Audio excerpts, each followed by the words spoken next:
Hello everyone, मैं हूँ आपकी स्टोरी टेलर ESR और आप सुन रहे हैं तेरे मेरे दरमियाँ। चलिए आज की कहानी शुरू करते हैं। स्वरा अपने रूम में होती है तो रागिनी उसके रूम में आती है। अब उसके सब्र का बांध जो होता है वो टूट चुका होता है। अब उसे सब कुछ जानना होता है। वो रूम में आती है और स्वरा से कहती है, अब बताओ मुझे, और ख़बरदार दीदू, अगर आपने मुझसे कुछ छुपाया तो मुझे शुरू से लेकर एंड तक सारी बात जाननी है, और वो भी डिटेल में। फिर वो कुछ सोचती है और कहती है, ऐसा करो, फ़ोन दो अपना। स्वरा कहती है, फ़ोन? पर फ़ोन क्यों? रागिनी कहती है, आप ना बहुत सवाल करते हो दी, फ़ोन दो। रागिनी स्वरा से फ़ोन लेती है। वो कांटेक्ट में जाती है और ईशान का नाम डायल करती है और ईशान को कॉल कर देती है और कॉल को स्पीकर पे रखती है। इधर स्वरा कहती है, तुम ईशान को क्यों कॉल कर रही हो? रागिनी कहती है, आपने मुझसे इतनी बड़ी बात छुपाई है ना दीदू, अब मैं जो कर रही हूँ ना मुझे करने दो। अब स्वरा चुप हो जाती है क्योंकि वो जानती थी कि रागिनी बहुत ज़िद्दी है, वो नहीं मानेगी, उसे जो करना है वो करके रहेगी। और उसके गुस्से को तो स्वरा अच्छे से जानती थी। इधर ईशान अपने रूम में होता है, तभी से स्वरा का कॉल आता है। वो कॉल पिक करता है और कहता है, हेलो स्वरा, हेलो। तो रागिनी कहती है, हेलो जीजू। स्वरा दी नहीं, ये मैं हूँ, रागिनी, आपकी इकलौती साली, मैं बात कर रही हूँ। तो ईशान कहता है, हाय रागिनी, कैसी हो? तो रागिनी कहती है, मैं बिल्कुल ठीक नहीं हूँ जीजू, मेरा दिमाग ख़राब हो रहा है, मेरा पारा हाई हो चुका है, मेरा मन कर रहा है मैं किसी का सर फोड़ दूँ। और रागिनी ये सब स्वरा को देखकर कह रही होती है क्योंकि उसे स्वरा पे बहुत गुस्सा आ रहा होता है। और हमारी प्यारी स्वीट सी स्वरा वो चुपचाप बैठी होती है। उसे पता था रागिनी का गुस्सा, वो कुछ नहीं कहती, वो चुपचाप सुन रही होती है। हालांकि देखा जाए तो स्वरा बड़ी है और रागिनी छोटी, लेकिन हमारी रागिनी गुस्से की बहुत ज़्यादा तेज़ है और स्वरा को भी उसके गुस्से से डर लगता है। रागिनी कहती है, आप दोनों ने इतनी बड़ी बात छुपाई है मुझसे जीजू, मैं ठीक कैसे हो सकती हूँ? और इस बात की पनिशमेंट ना मैं आप दोनों को दूंगी, और वो भी बहुत अच्छे से। ईशान कहता है, पनिशमेंट? लेकिन क्यों? मुझे क्यों? मैंने क्या किया है? रागिनी कहती है, क्यों? आपने भी तो मुझे नहीं बताया। तो पनिशमेंट तो दोनों को मिलेगी। अब आप दोनों मुझे अपनी लव स्टोरी बताओगे, वो भी शुरू से, और हाँ, बीच में कोई शॉर्टकट नहीं मारेगा, मुझे सब कुछ डिटेल में जानना है। और जीजू, मैंने आपको फ़ोन इसीलिए किया है, वो क्या है ना, क्योंकि मुझे ना स्वरा दी पे भरोसा नहीं है इस मामले में, वो कभी भी शॉर्टकट ले सकती हैं। तो रागिनी की बात सुनकर ईशान जो है वो हंस देता है। ईशान अपने मन में ही सोचता है, बाप रे, मेरी साली तो बहुत तेज़ है, गुस्से की भी और दिमाग की भी। शुक्र है मेरी स्वरा ऐसी नहीं है, वो बहुत स्वीट है। अब दोनों के पास कोई चारा नहीं था। रागिनी का गुस्सा देखकर दोनों मान जाते हैं। तो पहले स्वरा बताना शुरू करती है कि क्या हुआ, कैसे वो पहली बार मिले, कैसे ईशान ने उसे प्रपोज़ किया, सब कुछ, वो सब कुछ उसे बताती है डिटेल में। और रागिनी सब कुछ सुन रही होती है। तो स्वरा बताती है कि उसने अभी तक ईशान को आई लव यू नहीं बोला है। तो रागिनी शॉक, वो कहती है, क्या? डोंट टेल मी दी, क्या आपने अभी तक जीजू को आई लव यू नहीं बोला? तो फ़ोन से ईशान की आवाज़ आती है और वो बड़ी मासूम आवाज़ में कहता है, या तुम्हारी दी ने अभी तक मुझे आई लव यू नहीं बोला। तो रागिनी कहती है, क्या जीजू, आपको मेरी दी ही मिली थी पूरी दुनिया में पटाने के लिए, जिसने आपको अभी तक आई लव यू का जवाब नहीं दिया। देखो जीजू, अभी भी मौका है, सोच लो, वरना स्वरा दी तो आपको ऐसे ही तरसाने वाली हैं पूरी ज़िंदगी। तो स्वरा रागिनी के कंधे पर मारती है और कहती है, हो गई तेरी बकवास, अब फ़ोन दे मुझे। तो रागिनी कहती है, इतनी भी क्या जल्दी है दी, अभी तो हमारे जीजू की बारी है, उन्होंने तो कुछ बताया ही नहीं। तो जीजू, अब आप इंटरवल के बाद की स्टोरी बताओ कि मेरी दी ने तो अभी तक आपसे आई लव यू नहीं बोला, और मुझे नहीं लगता कि ये जल्दी बोलेंगी, खैर इन्हें छोड़िए, अब आप मुझे ये बताओ कि आपने अपने घर वालों को कैसे मनाया। तो ईशान बताना शुरू करता है। चलिए अब हम 6 दिन पीछे चलते हैं, जब ये सब कुछ हुआ था। ईशान गाड़ी में अपने घर जा रहा होता है। ईशान समझ गया होता है कि स्वरा उससे प्यार तो करती है, लेकिन वो इस बात से डरती है कि ईशान की फैमिली उनके इस रिश्ते को कभी नहीं अपनाएगी, वो स्वरा को कभी एक्सेप्ट नहीं करेगी।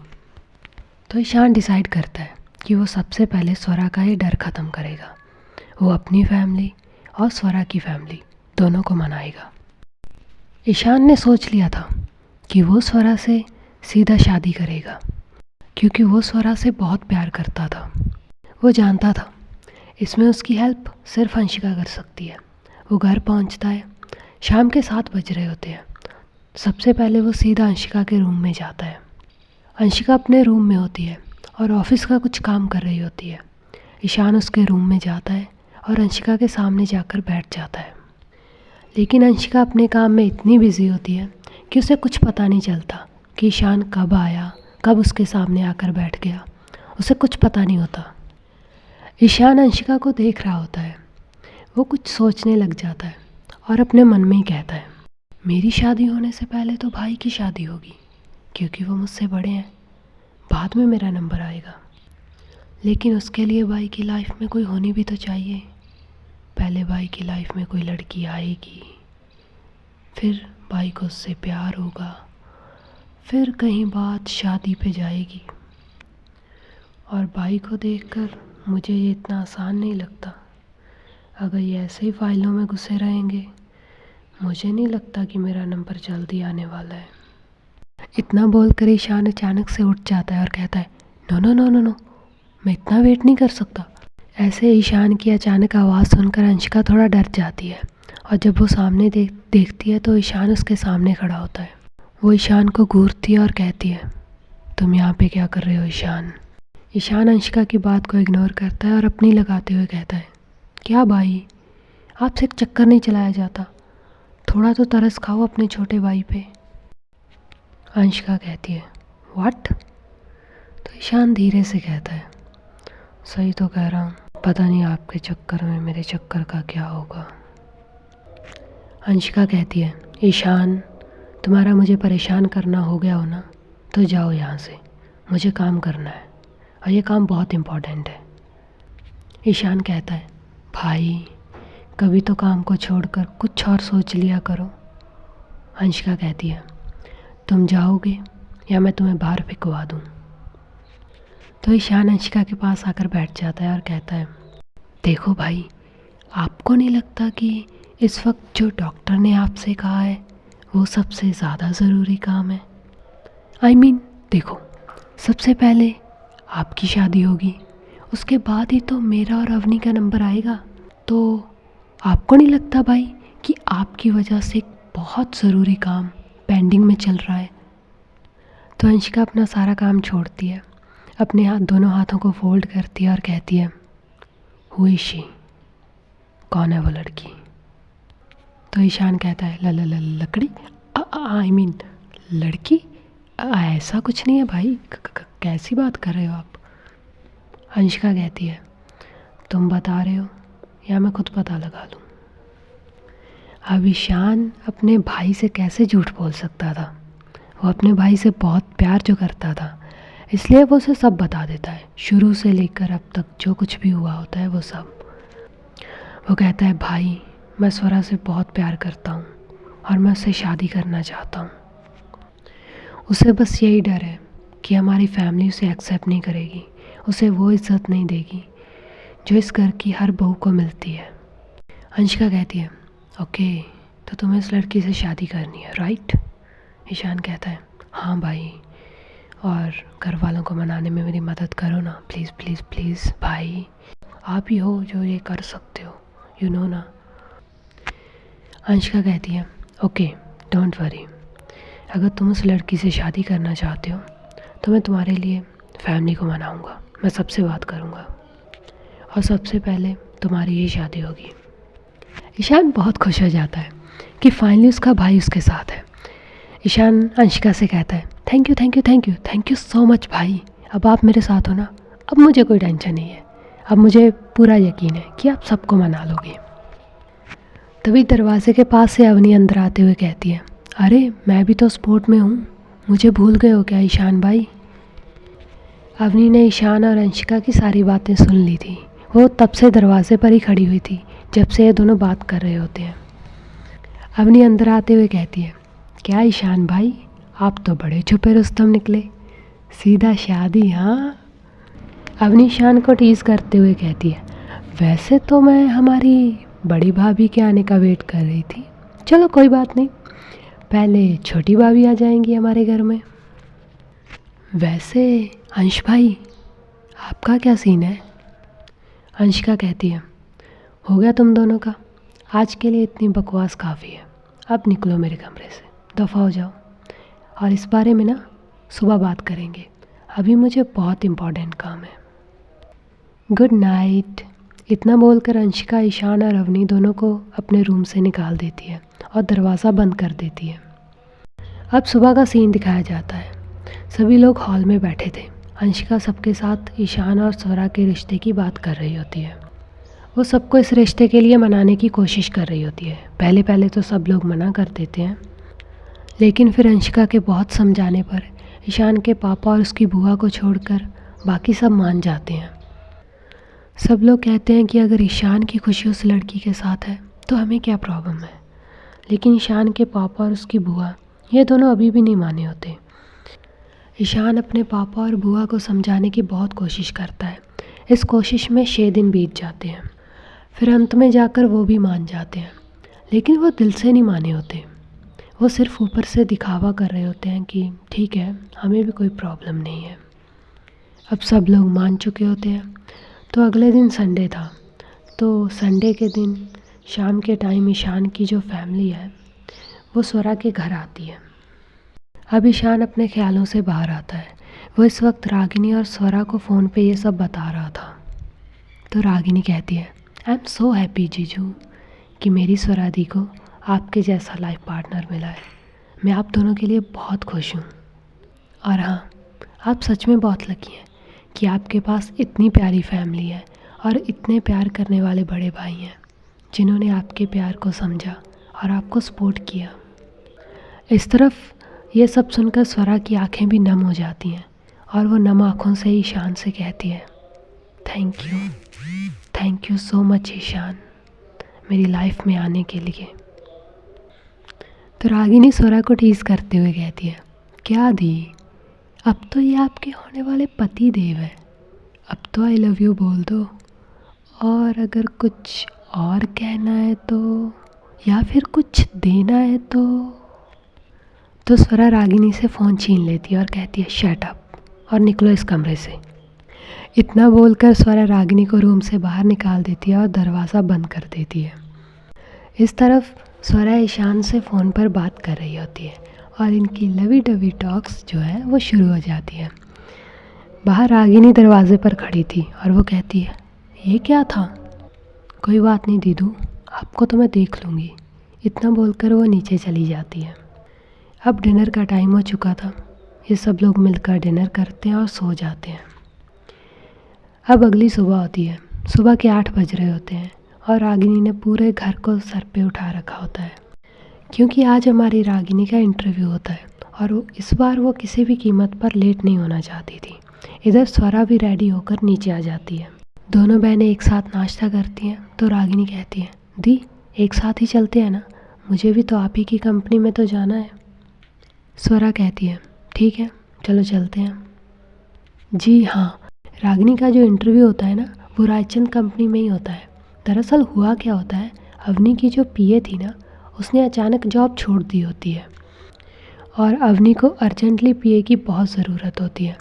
दैट्स वाई ये इंटरव्यू रखी गई होती है और हमारी रागिनी ने भी इस इंटरव्यू के लिए अप्लाई किया होता है। वो दोनों ऑफिस पहुंच जाती हैं। जैसे ही ऑफिस के बाहर पहुंचती हैं, स्वरा जो है वो स्कूटी पार करके आती है और रागिनी कहती है, ऑफिस तो बहुत बढ़िया है दी, काफ़ी अच्छा है। इतना बोलकर वो दोनों अंदर चली जाती हैं। वो दोनों अंदर आती हैं और रागिनी अपने इंटरव्यू सेक्शन की ओर चली जाती है। इधर स्वरा के पास पियून आता है और उनसे कहता है, मैम आपको बॉस बुला रहे हैं। तो स्वरा कहती है ओके। इतना बोलकर वो अंशिका के केबिन की ओर चली जाती है। उसे जाते हुए ईशान देख लेता है। इधर स्वरा केबिन के अंदर जाती है तो अंशिका अपना काम कर रही होती है। अंशिका जब अपने केबिन में होती है तो वो मास्क और ग्लव्स नहीं लगाती, वो नॉर्मली रहती है। तो आज पहली बार स्वरा ने अंशिका को बिना मास्क और बिना ग्लव्स के देखा होता है। अंशिका स्वरा को देखती है और कहती है, आइए स्वरा, बैठिए, सिट। सबसे पहले तो कॉन्ग्रेचुलेशंस, आपकी और मेरे भाई की शादी फिक्स हो गई है। तो स्वरा कहती है, शुक्रिया बॉस। तो अंशिका कहती है, मैं अंश, ईशान की बड़ी बहन या बड़ा भाई भी कह सकते हैं, क्योंकि ईशान और अवनी मुझे भाई बुलाते हैं। आप ईशान की होने वाली लाइफ पार्टनर हैं और हमारे घर की होने वाली छोटी बहू, सो आप भी मुझे भाई बुला सकती हैं। एंड कॉन्ग्रेचुलेशंस वंस अगेन, और ये आपके लिए रोके का गिफ्ट मेरी तरफ से। स्वरा कहती है, थैंक यू अंश भाई। अंशिका कहती है ओके, और वो एक हल्की सी स्माइल करती है और कहती है, ठीक है, अब आप जाइए और अपना काम कीजिए। स्वरा भी उठती है और केबिन से बाहर चली जाती है। केबिन के बाहर ईशान खड़ा होता है। वो जैसे ही स्वरा को देखता है उसका हाथ पकड़ता है और उसे अपने केबिन में ले जाता है। ईशान पूछता है, क्या कहा भाई ने? तो स्वरा कहती है, तुम मुझे ये पूछने के लिए वहाँ से यहाँ तक लेकर आए हो? तो ईशान कहता है, हाँ, अब बताओ मुझे क्या कहा भाई ने? तो स्वरा कहती है, उन्होंने मुझे कॉन्ग्रेचुलेशंस कहा, ये गिफ्ट दिया रुके का, बस, और ज़्यादा तो कुछ नहीं कहा। ईशान कहता है, बस इतना ही? तो स्वरा कहती है, हाँ इतना ही। वैसे आज मैंने पहली बार अंश भाई को बिना मास्क और बिना ग्लव्स के देखा है।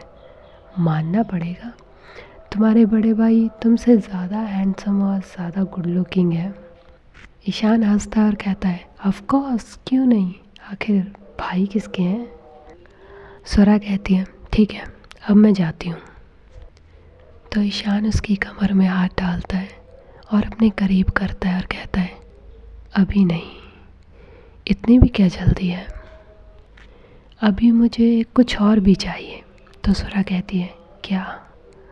तो ईशान कहता है, वही जो आपने अभी तक मुझे नहीं दिया, मेरे आई लव यू का जवाब। आई लव यू स्वरा। और स्वरा भी उसके गले में अपने हाथ डालती है और कहती है, I love you too Ishaan. इतना बोलकर ईशान और स्वरा एक दूसरे को हक कर लेते हैं। फिर थोड़ी देर बाद स्वरा ईशान से दूर होती है और कहती है, अब छोड़ो मुझे, कोई आ जाएगा, हम ऑफिस में हैं। तो ईशान कहता है, अभी नहीं, अभी एक चीज़ बाकी है। और वो स्वरा को फिर से अपने करीब कर लेता है और स्वरा की लिप्स की ओर देख रहा होता है। ईशान कहता है, अब तो हमारी शादी फिक्स हो गई है, लेकिन अभी तक हमारी फर्स्ट किस नहीं हुई। मुझे एक किस चाहिए, एक किस, उसके बाद चली जाना। ये सब बोलते बोलते ईशान स्वरा के करीब आ रहा होता है। वो अपना फेस स्वरा के फेस के करीब लेकर जा रहा होता है और स्वरा, उसकी सांसें तेज़ हो रही होती हैं। वो एक टक ईशान को देखे जा रही होती है। उसकी सांसें तेज़ हो रही होती हैं क्योंकि ये पहली बार था जब ईशान स्वरा के इतना करीब आया होता है। फिर वो धीरे धीरे अपने लिप्स स्वरा के लिप्स पे रख देता है। स्वरा की आंखें बड़ी हो जाती हैं, वो थोड़ा शॉक हो जाती है। कुछ देर ऐसे ही ईशान अपने लिप्स स्वरा के लिप्स पे रखता है और फिर वो धीरे से अपने लिप्स को ओपन करता है और स्वरा के लोअर लिप को सक करने लगता है। वो बहुत ही प्यार से स्वरा के लोअर लिप को सक कर रहा होता है। अब धीरे धीरे स्वरा की आंखें भी बंद हो जाती हैं। वो भी किस को एंजॉय कर रही होती है, वो भी ईशान को किस बैक कर रही होती है। अब ये दोनों एक दूसरे को एक सॉफ्ट, एक बहुत प्यारी किस कर रहे होते हैं। दोनों एक दूसरे के लिप्स को सक कर रहे होते हैं। कम से कम 5 मिनट इनकी जो ये किस है वो चलती है। 5 मिनट के बाद ये दोनों एक दूसरे से अलग होते हैं। दोनों की सांसें बहुत गहरी हो चुकी थी। दोनों एक दूसरे को बहुत प्यार से देखते हैं। स्वरा फिर से ईशान को हक कर लेती है और ईशान भी स्वरा को हक बैक कर लेता है। ये दोनों एक दूसरे को हक करके खड़े होते हैं।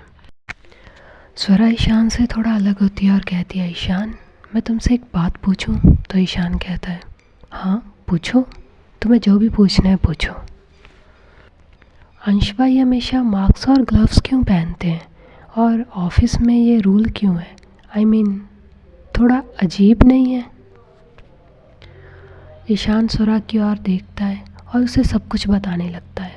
वो उसे अंशिका के बारे में सब कुछ बता रहा होता है कि क्या हुआ, कैसे हुआ, उसकी एलर्जी के बारे में सब कुछ डिटेल में उसे बताता है। क्योंकि ईशान जो है वो समझ गया होता है कि अब आगे चलकर स्वरा उसकी लाइफ पार्टनर बनने वाली है, उसी के घर में आने वाली है, तो उसे भी अंशिका के बारे में सब कुछ पता होना चाहिए ताकि आगे चलकर कोई प्रॉब्लम ना हो। जब स्वरा ये सब सुनती है तो वो काफ़ी शॉक होती है। उसे अंशिका के लिए काफ़ी बुरा लगता है। उसे बहुत बुरा लगता है कि अंशिका ने बचपन से कितना कुछ फेस किया है। तो स्वरा पूछती है, तो इस एलर्जी की कोई मेडिसिन नहीं है? तो ईशान कहता है, पता नहीं, अगर है भी तो अभी तक हमें नहीं मिली। स्वरा फिर से पूछती है और कहती है, अगर गलती से भाई को कोई टच कर लेता है और उनकी एलर्जी शुरू हो जाती है तो फिर तुम सब उन्हें कैसे ठीक करते हो? तो ईशान स्वरा को एक एंटीडोट दिखाता है और कहता है, हम ये भाई को देते हैं जिनसे उनकी एलर्जी कम हो जाती है। ये एंटीडोट भाई की एलर्जी को कम तो कर सकता है लेकिन उन्हें हमेशा के लिए ठीक नहीं कर सकता। स्वरा उस एंटीडोट को देख रही होती है कि तभी दरवाजे पर नॉक होता है। तो ईशान बोलता है, कम इन। तो डेज़ी अंदर आती है। तो स्वरा वहाँ से जाने लगती है। स्वरा ईशान के केबिन से चली जाती है। वह अपने डेस्क पे आती है और अपने काम में लग जाती है। इस तरफ हम रागिनी को देखते हैं। जब ईशान और स्वरा का ये लवी डवी मूवमेंट चल रहा होता है तो रागिनी इंटरव्यू रूम के बाहर बैठी अपनी बारी का वेट कर रही होती है। तभी रागिनी का नाम अनाउंस होता है। वो अंदर जाती है तो देखती है कि अवनी बैठी होती है। अवनी ही इंटरव्यू ले रही होती है सभी का। अवनी रागिनी को देखती है और कहती है, हाय रागिनी, आओ बैठो। रागिनी भी कहती है, हाय मैम। इतना बोलकर वो अवनी के सामने चेयर पर बैठ जाती है। फिर रागिनी का इंटरव्यू शुरू होता है और ये इंटरव्यू कम से कम 15 मिनट चलता है और फिर रागिनी रूम से बाहर आ जाती है। वो काफ़ी खुश थी क्योंकि उसका इंटरव्यू बहुत अच्छा गया होता है। दूसरी तरफ से हमारी अंशिका आ रही होती है। उसने हाथों में ग्लव्स, चेहरे पर मास्क और ब्लैक गॉगल्स लगा रखे होते हैं। रागिनी जैसे ही रूम से बाहर निकलती है वो अंशिका से टकराने ही वाली होती है कि तभी अंशिका उसे देख लेती है और साइड हो जाती है। लेकिन हमारी प्यारी रागिनी अंशिका को अचानक सामने देखकर अपना बैलेंस खो देती है और नीचे गिर जाती है। हालांकि जब रागिनी नीचे गिर रही होती है तो अंशिका उसे बचा सकती थी, लेकिन वो ऐसा कुछ नहीं करती। वो उसे देखती तक नहीं। उसका ध्यान बिल्कुल भी रागिनी पर नहीं होता। वो उसे फुल्ली इग्नोर करती है और आगे जाने लगती है। रागिनी जो नीचे गिरी हुई थी उसे ये देखकर बहुत गुस्सा आता है। वो जल्दी से उठती है और अंशिका के सामने जाकर खड़ी हो जाती है। रागिनी का मास्क गिरते टाइम उतर गया था। वो अंशिका के सामने खड़ी होती है और हमारी अंशिका, उसका ध्यान पहली बार रागिनी पर जाता है। वो पहली बार रागिनी को देखती है। वो उसे फुल्ली ऊपर से नीचे तक देखती है। लेकिन रागिनी ने अभी तक अंशिका का चेहरा नहीं देखा था क्योंकि अंशिका ने अभी भी मास्क लगा रखा था। अंशिका जब रागिनी की आंखों में देखती है ना तो बस देखती रह जाती है क्योंकि उसकी वो गहरी ब्लू आइज़ बहुत खूबसूरत थी।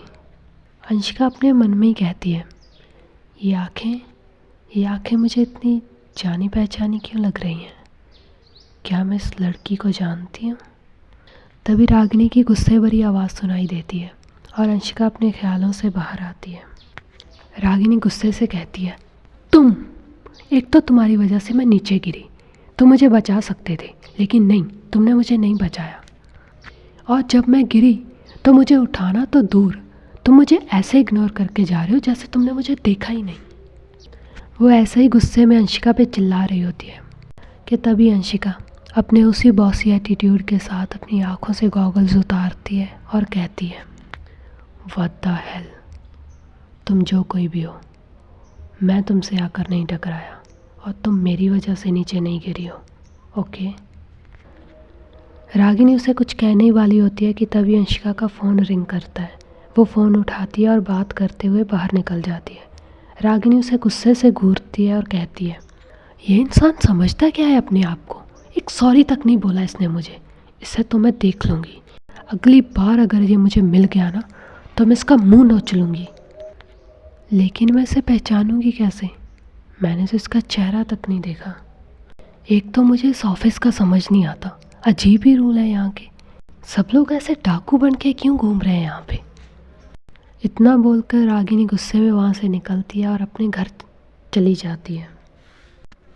सो गाइस, आज की कहानी यहीं तक। आगे जानने के लिए देखते रहिए तेरे मेरे दरमियाँ।